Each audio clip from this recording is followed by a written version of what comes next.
All right. First off, before we start talking about diabolic influence, exorcisms, I'm surprised, Father, by the amount of people, even Catholics, who don't know what a demon is. What are Right. the origins of demons and what are demons? Well, as I talk about in the book, it's basically demons are fallen angels. That is, when they were originally created, they were created in a state of innocence. They were holy. They actually had sanctifying grace. St. Thomas even says that they infused virtues of faith, hope, and charity, which was necessary in relationship to being able to have knowledge of the Blessed Trinity and the Incarnation.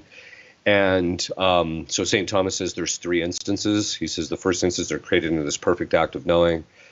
Then they make a choice. And then that's the second instance. And then that choice is either to follow what God has asked of them or not. They're assigned task, which is their nature.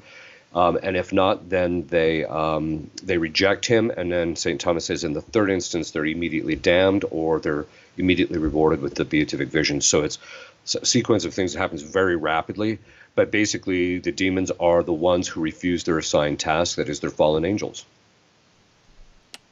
And why does God allow them, beginning with Eve, to have influence in human affairs? I think it really just boils down to, well, there's several reasons. Actually, I go into the number of different reasons, especially in relationship to possession. Why does God allow possession? Because there's a whole series of reasons. But throughout the book, I talk about why God allows it.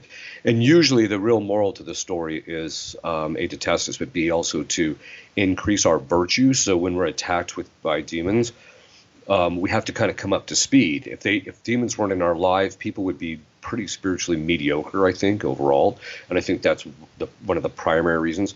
But also, as we fight against the demons, the amount of energy and the focus and the dedication we have to put, and the voluntariness, in a certain sense, we have to put into doing the battle, actually causes our virtue to increase. We actually become more virtuous as a result of engaging with demons. And so I think that's the primary reason. We see this a lot of times in possession is that, one of the reasons, I think there's a lot of reasons why possession cases take longer to liberate, but one of them is the fact that people simply don't have any virtue. In the past, say 60, 70 years ago, if you liberated somebody, they could plug into a culture that was at least quasi-virtuous, or at least you could lead a virtuous life and people would accept that and think it's actually a good thing, where now it's not that case. So people have to be able to stand on their feet, not just in the general culture, but even in the Catholic culture.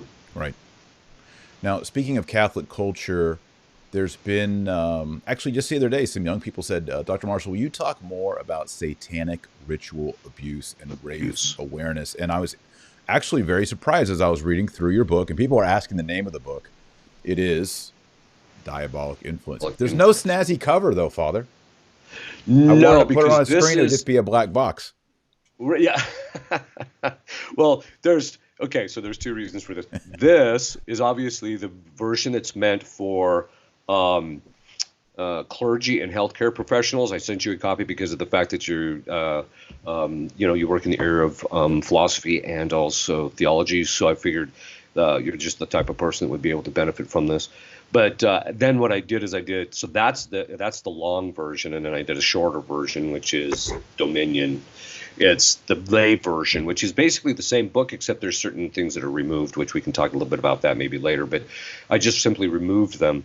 So I figured that a scholar like such as yourself doesn't really care what the book looks like. They're just only worried about the contents. Exactly.